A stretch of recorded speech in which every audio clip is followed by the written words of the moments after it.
Hello guys, welcome to the channel. So guys, लोग trading के बारे में या फिर स्टॉक्स मार्केट के बारे में क्या कहते हैं, उससे मुझे कुछ लेना देना नहीं है।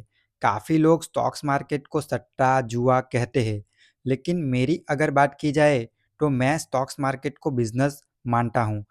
ट्रेडिंग मेरा प्रोफेशन है एंड स्टॉक्स मार्केट मेरे लिए बिजनेस है।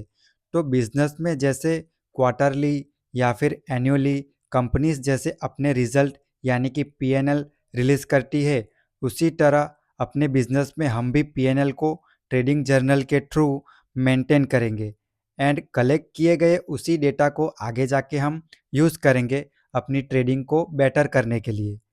तो आज के इस एपिसोड में हम ट्रेडिंग जर्नल कैसे मेंटेन करनी है वो देखने वाले हैं। तो चलिए शुरू करते हैं।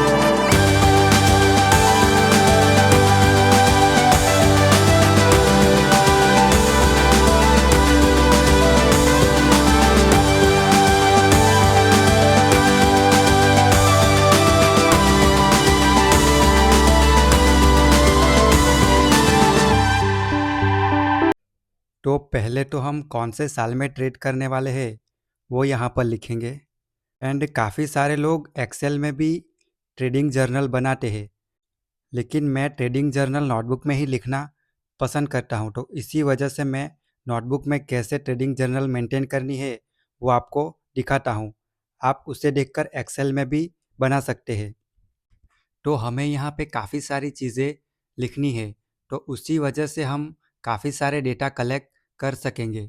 पहले हमें यहाँ पे नंबर ऑफ़ ट्रेड लिखने हैं, जैसे कि यहाँ पे 1 नंबर हो गया, 2 नंबर, 3 नंबर, यानी कि एक दिन में आपने 3 ट्रेड किए तो आप यहाँ पे नंबर लिखेंगे। उसके बाद आपको यहाँ पे डेट लिखनी है, वो डेट कोई भी हो सकती है। अगर आपने एक दिन में 3 ट्रेड किए तो आपको 3 बार यहाँ पे डेट लिखने की ज़रूरत नहीं है।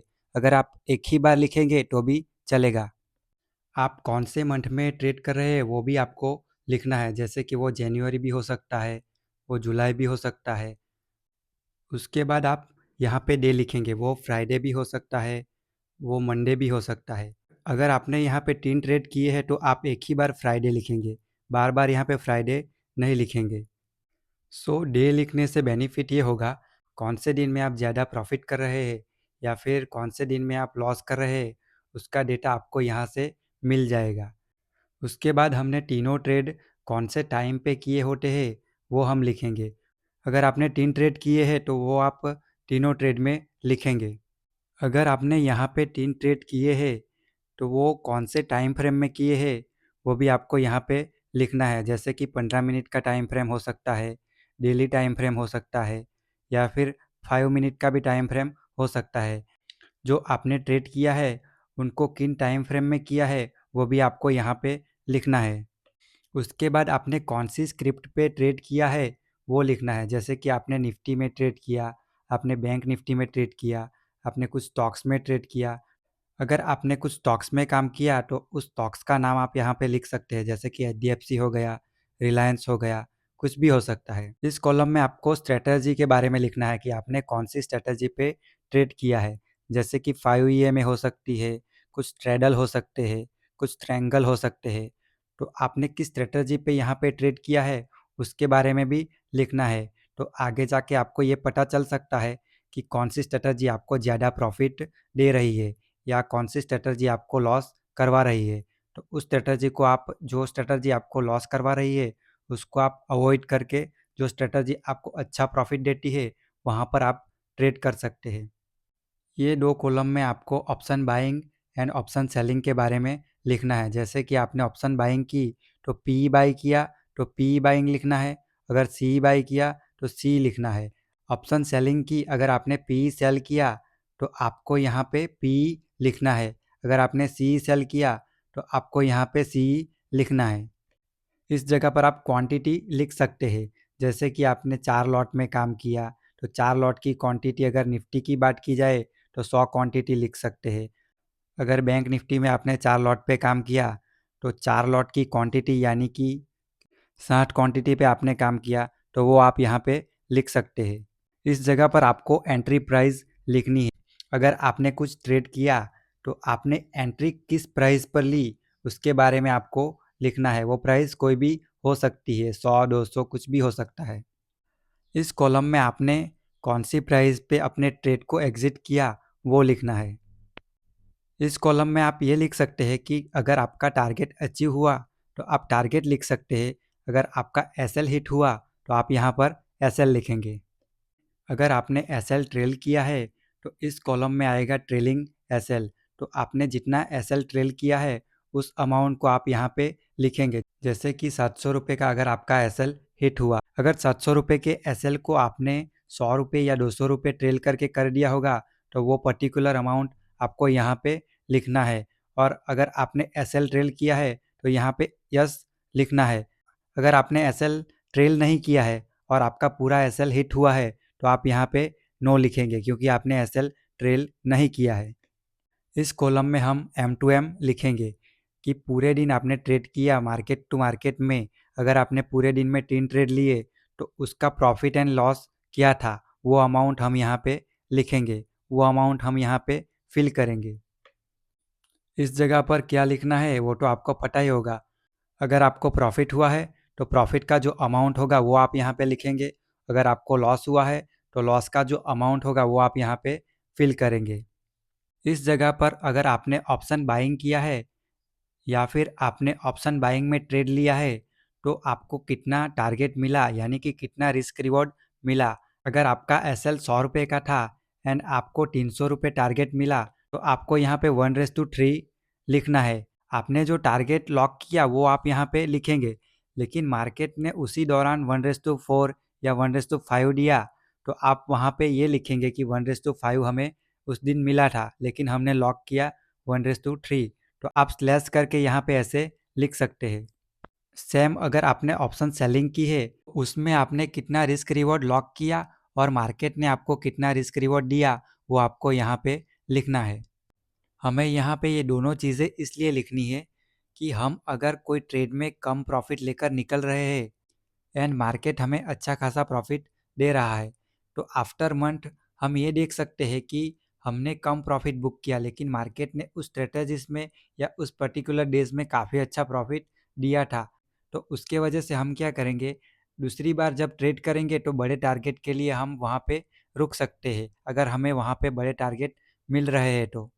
एंड लास्ट में आपको इस कॉलम में ये लिखना है कि आपने उस दिन जो ट्रेड लिया, आपने जो ट्रेड किया उसमें आपने रूल्स फॉलो किए या फिर नहीं किए। तो इस कॉलम में आपको यस और नो लिखना है। अगर आपने प्रॉपर तरीके से रूल्स को फॉलो किया है तो आप यस लिखेंगे। अगर आपने रूल को फॉलो नहीं किया है तो आप नो लिखेंगे।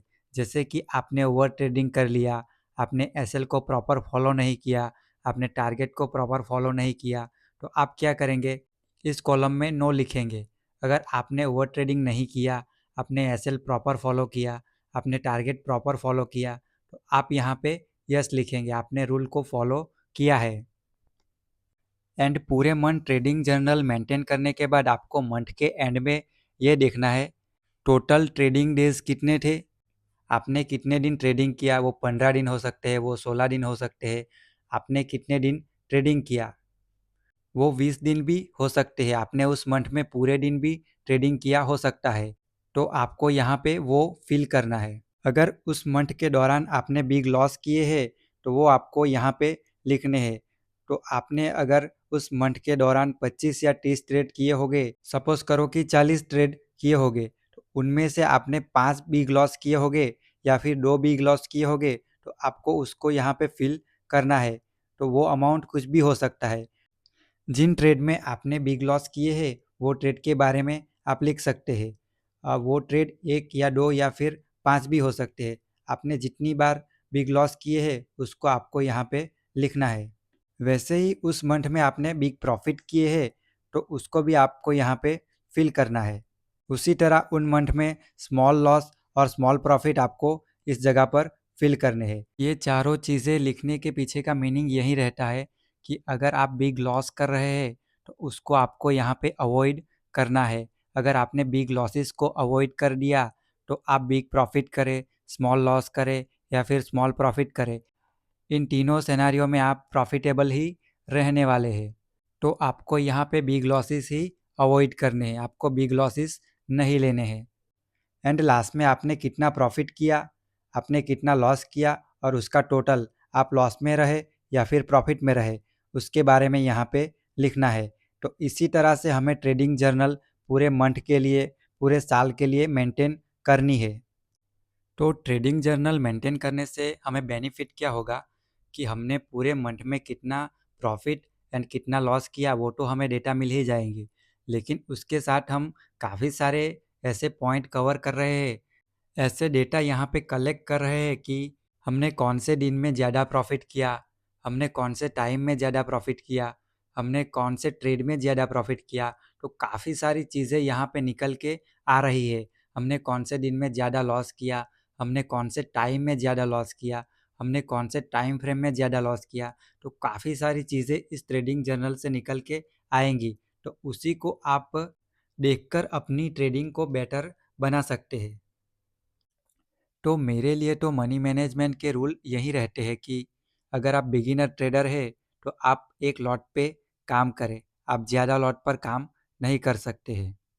एंड एक लॉट पर भी काम करते समय आपके पास इतना कैपिटल होना चाहिए कि अगर आपके 25 to 30 चले जाते हैं तो भी उसके बाद 26 to 31वां ट्रेड करने के लिए आपके पास कैपिटल होना चाहिए। हालांकि 25 to 30 मार्केट ऐसे ही नहीं ले लेता, लेकिन हमारे पास बैकअप में इतना कैपिटल होना चाहिए कि अगर हमारे काफ़ी सारे एसएल भी चले जाए तो उसके बाद भी हम सेम क्वांटिटी से ट्रेड कर सके। अगर ऑप्शन बाइंग की बात करें तो 10K में वन लॉट पे काम हो जाता है, अराउंड 10K में आप वन लॉट पे ट्रेड कर सकते हैं, लेकिन हमें अपने डीमेट अकाउंट में 40 to 50K रखने हैं। एंड अगर ऑप्शन सेलिंग की बात करते हैं वन लॉट की, तो वहाँ पे आप 1 लाख में ट्रेड कर सकते हैं, लेकिन हमें डीमेट अकाउंट में 1.5 to 2 लाख रखने हैं। अगर हम दूसरे टॉपिक पे चर्चा करें, ड्रॉ डाउन फेज किसे कहते हैं। सपोज करो कि आपके पास एक्स नंबर ऑफ कैपिटल है, तो वो कैपिटल पे अगर आप 30% लॉस कर चुके हैं तो आपके अकाउंट में ड्रॉ डाउन फेज चल रहा है। उसके बाद आपको क्वांटिटी डबल करके वो जो लॉस हुआ है उसको रिकवर करने की कोशिश नहीं करनी है। तो 30% ड्रॉडाउन के बाद आप क्या कर सकते हैं, आप ट्रेडिंग कुछ समय तक बंद कर सकते हैं। एंड उसके बाद क्या करना है हमें, एंड उसके बाद हमें एनालिसिस करना है और नॉलेज गेन करना है। एनालिसिस ये करना है कि भूल कहाँ पे हो रही है, आप साइकोलॉजी वाइज कुछ गलत कर रहे हैं या फिर आपके नॉलेज में कमी है, तो वो हमें ढूंढना है। और उसके बाद फिर से नॉलेज गेन करने के बाद ही मार्केट में आना है। और रेस जो आपका कैपिटल बचा है 70%, उससे उसके बाद आपको ट्रेड करना है। तीसरा जो हमारा मनी मैनेजमेंट में टॉपिक है वो है क्वांटिटी इंक्रीज कब करनी है। सपोज करो कि आप एक या फिर दो लॉट में ट्रेड करते हैं एंड आपके डीमेट अकाउंट में सपोज करो कि 50 के कैपिटल है। तो अगर आपने 50 के कैपिटल को डबल कर दिया यानी कि 1 लाख कर दिया, तो आपने एक या दो लॉट में काम करते समय या फिर एक या दो लॉट पर ट्रेड करते समय 50 के कैपिटल को डबल कर दिया यानी कि 1 लाख कर दिया। तो आपको क्या करना है, जो डबल हुआ अमाउंट होता है, जैसे कि 50K का डबल हो गया तो आपको 50K अपने बैंक अकाउंट में डाल देना है और फिर से 50K से आपको ट्रेडिंग करनी है। आपके पास पहले से जितना अमाउंट था, आपके पास पहले से जितना कैपिटल था, उस पे आपको फिर से ट्रेडिंग करनी है और उसके बाद आपको फिर से अकाउंट डबल करना है यानी कि 50K का फिर से 1 लाख करना है। अगर आपने अपने कैपिटल को दो बार डबल कर दिया तो आप ये मान के चल सकते हैं कि आप ट्रेडिंग अच्छी तरीके से जान चुके हैं। तो उसके बाद अगर आप दो लॉट पे काम करते हैं या फिर दो लॉट पे ट्रेड करते हैं तो उसको आप बढ़ाकर उस क्वांटिटी को या फिर वो लॉट साइज को इंक्रीज कर कर 6 लॉट या फिर 12 लॉट कर सकते हैं। तो इसी तरीके से हमें ट्रेडिंग करते समय मनी मैनेजमेंट करना है। सो इस वीडियो को मैं यहीं पे ख़त्म करता हूँ।